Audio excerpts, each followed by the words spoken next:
Ya, profe.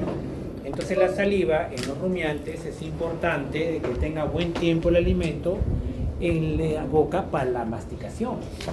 La parte de lubricar es buena producción de bicarbonato y buena producción de fosfatos para vaporizar el compartimiento ruminal. Entonces, cuando el alimento de los animales tiene mucho concentrado, ¿estará más tiempo en la boca o menos tiempo en la boca? Más. Menos. Menos. El concentrado, al toque nada más, pues. Le das a tu perrito, le das concentra, se come o está ahí, que mastica, no, nada. El alimento es con alta digestibilidad, por lo tanto rápidamente, por lo tanto hay problemas en el tiempo, por lo tanto hay menos esa saliva con ese alimento que llega al rumen, va a llegar con menos bicarbonato y con menos fosfato. Por lo tanto va a haber un desequilibrio mucho más probable. Entonces, cuando tienen buena proporción de fibra, el alimento está más tiempo masticando, por lo cual eso permite una mayor producción de saliva con buena cantidad de bicarbonato y fosfato. Los carnívoros apenas mastican la comida ingerida, pero todos tenemos en la casa un animalito que, mientras que los herbívoros todo se caracteriza todo al revés. Herbívoros, ¿por qué? Porque tienen que aprovechar esos enlaces beta 1,4, la celulasa. La única manera es, ¿con qué? Con la fermentación, pues no hay otra. Nosotros, como especie animal, no tenemos enzimas para la degradación de muchas de las plantas. Por eso necesitamos esa microbiota, por eso necesitamos esa fermentación para poder aprovechar. En este caso, los herbívoros. La intensidad de la masticación es específica para cada especie animal, aunque también influye la estructura macroscópica del alimento. Eso sí. Eso lo vamos a ver cuando toque acidosis ruminal al grupo pequeño. Deglución. Proceso complejo, claro, involucra buena cantidad de músculos inervados por 5 diferentes pares craneales y tiene 2 partes la deglución, una fase voluntaria y una fase involuntaria. Voluntaria, claro, nosotros damos la orden de masticar, cuántas veces masticamos, ¿de acuerdo? Y se coloca en el centro mediante movimientos de la boca, la lengua, entre la lengua y el paladar duro. Eso es importante. ¿Cuándo finaliza la fase voluntaria? Cuando el alimento estimula receptores que se encuentran en la orofaringe.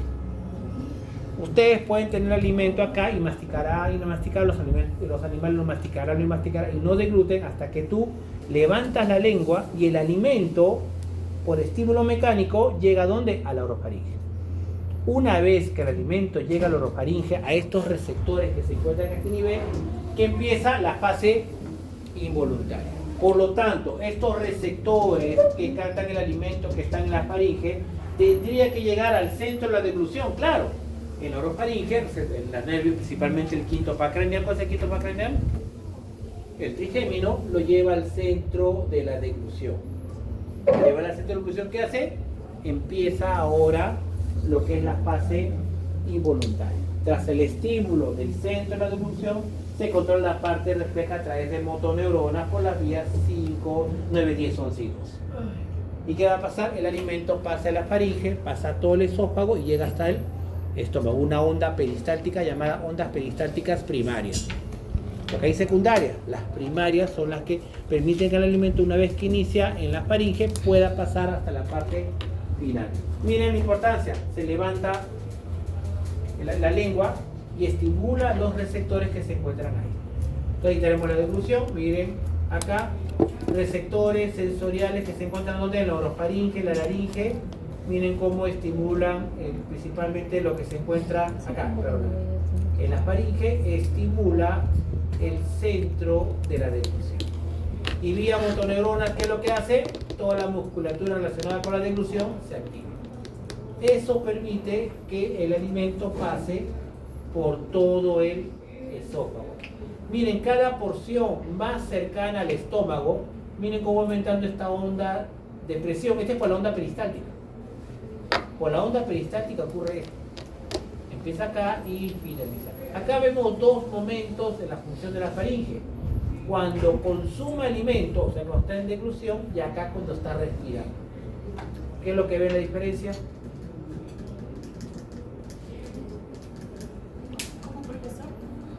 Este es cuando el animal está consumiendo alimento y acá cuando no consume, pero está respirando. la epiglotis. Eso está evitando que el alimento pase a las vías respiratorias. ¿Qué ocurre cuando ocurre mucho cuando uno consume alimento y comienza a hablar? Te atora. ¿Por qué te atora? Porque esa glotis, esa epiglotis está que juega y llega un momento que el alimento, como un estímulo mecánico, llega a donde a las vías respiratorias. Y las vías respiratorias, cuando hay un material extraño, rápidamente esa mucosa tiene bastantes receptores irritativos, rápidamente tiene que toser, porque le está obstruyendo las vías respiratorias. Es un estímulo muy intenso cuando es las vías respiratorias. Y acá la epiglotis la diferencia. Acá vemos cuando llega el aire y acá, no quiero que llegue el alimento, está consumiendo el alimento, pero acá ¿cómo observamos? Miren la lengua cómo lleva el alimento hacia el paladar. Aquí están los receptores. Estos son los receptores que justo van a llegar ¿hasta dónde? Hasta el centro de la deglución. Estos son los receptores. Entonces los de acá, claro, el alimento cuando pasa en estas secciones del esófago, obvio que también hay receptores sensoriales que tienen que llevar la información ¿a dónde? Al centro de la deglución. Tiene que llevar información del alimento donde pasa por todo el esófago. No solo al inicio, sino hasta el final. Acá miren el esófago, la mayoría de los mamíferos es circular longitudinal, circular interna, longitudinal externa, constituido por fibras musculares estriadas. En el caballo y gato, la porción caudal está constituida por fibras musculares lisas. Miren acá cómo está inervado, desde la faringe hasta todo el esófago, hasta llegar al estómago. Ojo, ¿nervio vago involucrado? Sí. Pues el nervio vago no solo llega al esófago, el nervio vago también llega al estómago, el nervio vago también llega a la primera porción del intestino delgado, el nervio vago también llega a la vesícula biliar, el nervio vago también llega al páncreas. Entonces el nervio vago llega a varias porciones, no solamente tiene que ver en la parte digestiva, sino también en las glándulas anexas, que es la vesícula biliar, y ¿cuál es la otra? El páncreas. También es importante. ¿Qué almacena la vesícula biliar? Bilis. ¿La vesícula biliar produce la bilis?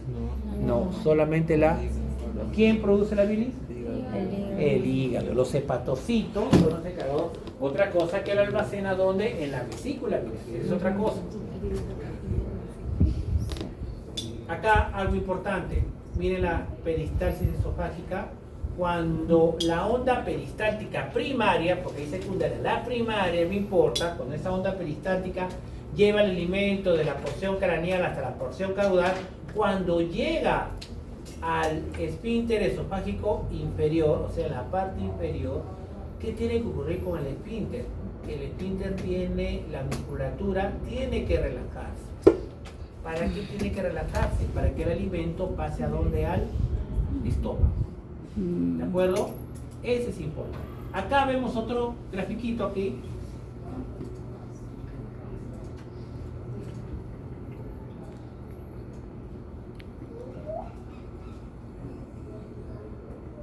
El alimento llega a donde? A la orofaringe cuando se levanta la lengua y llega el alimento acá. Miren las vías sensoriales cómo llegan al centro de la deglución.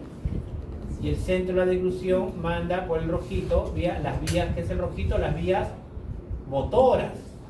Cómo inervan todo el esófago. Miren, nervio vago también. Profe, pero este es sensorial, claro, porque hemos dicho que hay receptores sensoriales no solo al inicio de la deglución, sino cuando pasa todo el bolo por todo el esófago, pues llevando información ¿a dónde? Al centro de la deglución. Lo importante, cuando llega la porción final del esófago, este esfínter, ¿cómo está? Cerrado. ¿Qué tiene que pasar con el esfínter de Cardias? ¿Tiene que contraerse o relajarse? Relajarse, porque si se contrae, si es contraído, nunca el alimento va a pasar al estómago. ¿Quién lo relaja? Miren acá. Este es importante. El nervio vago. Cuando el estímulo mecánico del alimento llega a esta porción, miren la parte sensorial cómo estimula al centro de la deglución, y el nervio vago, acá ampliando el nervio vago, miren lo que hace el nervio vago.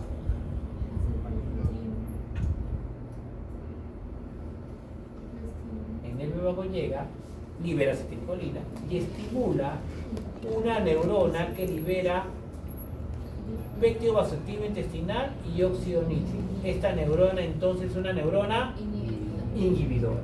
¿Esta neurona se despolariza o se hiperpolariza? No, se despolariza. Estoy estimulando una neurona inhibidora. Esta neurona inhibidora ha sido estimulada por el nervio vago. Al despolarizarse y llegar al umbral, genera un potencial de acción que libera el BIC y el óxido nítrico. El óxido nítrico, cuando es liberado y se unen sus receptores en el músculo liso se hiperpolariza. ¿Y qué ocurre? Se relaja. Y si se relaja, ¿qué ocurre? El alimento va a pasar a donde al estómago. ¿Se entendió? Claro. Es tener mucho cuidado con sinasis excitadoras, sinasis inhibidoras. ¿De acuerdo? Aquí, miren lo que decíamos. La onda peristáltica nace en la faringe y se traslada por todo el esófago. La primera porción generalmente es músculo estriado, la porción final es músculo liso. En las aves es casi todo músculo liso. Por las aves tienen que... Claro. Por ¿Toman eso. agua, Pito? Sí. Siempre levantando acá, siempre levantando. Ahora pasamos, uy, está mal. Pasamos a las glándulas salivales. Hay glándulas salivales, pues las parótidas son las principales. Hay las parótidas, las submaxilares y las sublinguales. Las que producen mayor cantidad siempre son las famosas parótidas. ¿Por qué se llaman glándulas exocrinas? Porque el contenido lo va a dirigir, en este caso, al tubo digestivo. Entonces hay tres glándulas anexas. Las glándulas salivales, el páncreas exocrino y tenemos la parte de la bilis, relacionado con la vesícula biliar. Todos ellos van al tubo digestivo. La glándula sudorípara, ¿será una glándula exocrina? Sí, hacia el exterior, es exocrina, hacia el exterior.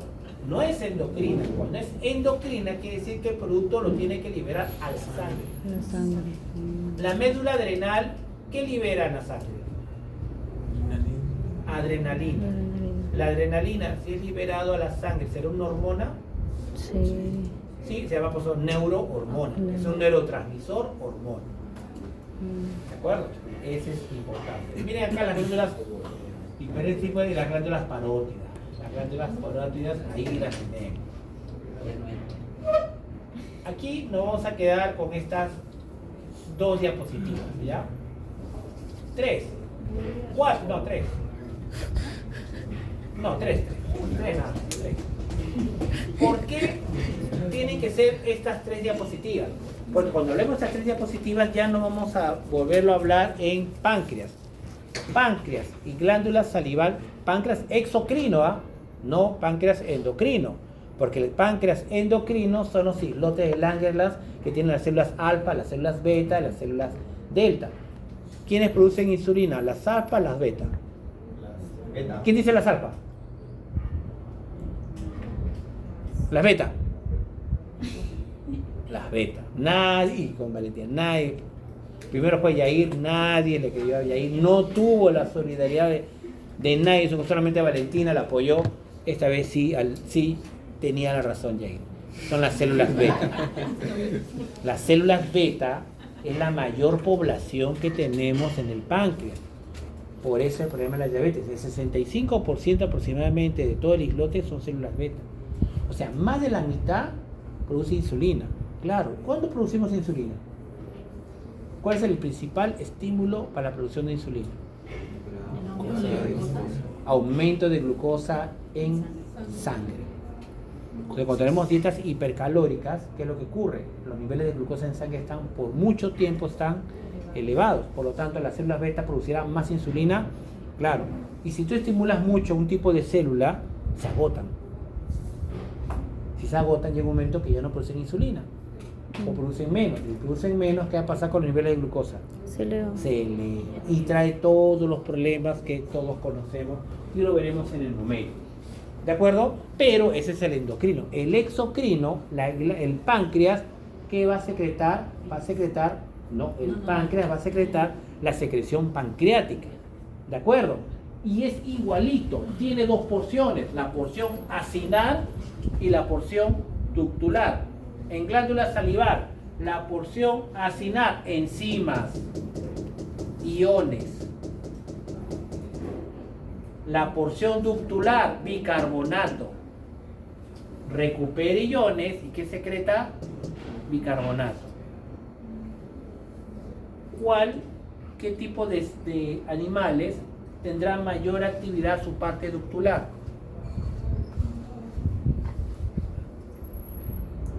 Los rumiantes, muy bien, señor Paz. Los rumiantes y los camaleones sudamericanos, porque necesitan producir gran cantidad de bicarbonato para vaporizar el medio cuando llega pues, a los compartimientos. Claro, acá tiene gran actividad. Aquí es enzimas y acá es bicarbonato. Acinar y ductular. Igualito, mire, acinar. Miren, acinar. Esto que sería acá, esta porción de acá ya es la parte ductular. Acinar y ductular. Igualito en páncreas, exocrino, no endocrino. Acá, miren, primera fase. La secreción de la saliva tiene dos fases. La fase 1, pues tiene que ser en la parte acinar, y la fase 2, ¿dónde? En la parte ductular. Fase 1, miren, ¿qué secreta? Enzimas, si es que tuviera, y ¿qué más lo otro? Iones. Y miren cuando pasa la parte ductular. Cuando pasa la parte ductular, recuperas sodio, recuperas cloro, ¿y qué secretas? Bicarbonato. ¿De acuerdo? Bicarbonato. Otro, hay dos membranas. Una membrana que está en contacto con la parte ductular, o sea, con el tubo, toda esta, la baba, la saliva, va a llegar hasta ¿dónde? Hasta la boca. ¿De acuerdo o no? Y esta de acá está en contacto con la sangre. O sea, acá está el vaso sanguíneo. Por lo tanto, se forma, acá está el vaso sanguíneo, y acá está el vaso sanguíneo. Se forman dos membranas. Una membrana que esté en contacto con la parte del lumen, la parte conductual que va a llevar hasta dónde, hasta el tubo digestivo, o sea, en este caso la boca, acinar y ductular. Pues esta es la parte de conductos. Se forman dos membranas. Una membrana llamada apical y otra membrana llamada vasolateral. De membrana basal. No de vaso sanguíneo, vaso lateral de membrana basal. Membrana basal lateral que llaman membrana. Siempre las membranas vasolaterales están en contacto con la sangre. ¿Esta qué será? Mucosa. Vasolateral y esta será apical. Siempre las bombas de sodio, potasio, TPasa, siempre están en la membrana vasolateral. Siempre. Que si le digo un esquema de lo que me dé la gana preguntarles en el tercer examen, siempre tienen que poner la bomba de sodio, potasio, TPasa en la membrana vasolateral. Transporte activo primario. ¿De acuerdo? Siempre. Acá también hay las bombas, sí, pero no lo colocaron. Pero deben estar ahí.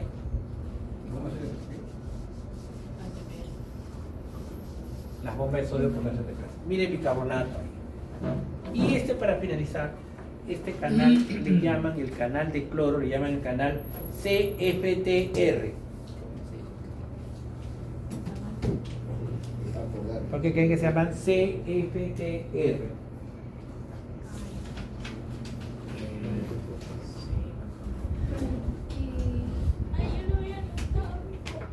¿Lo buscaron? Se está esperando que lo busquen. Ahí finalizamos.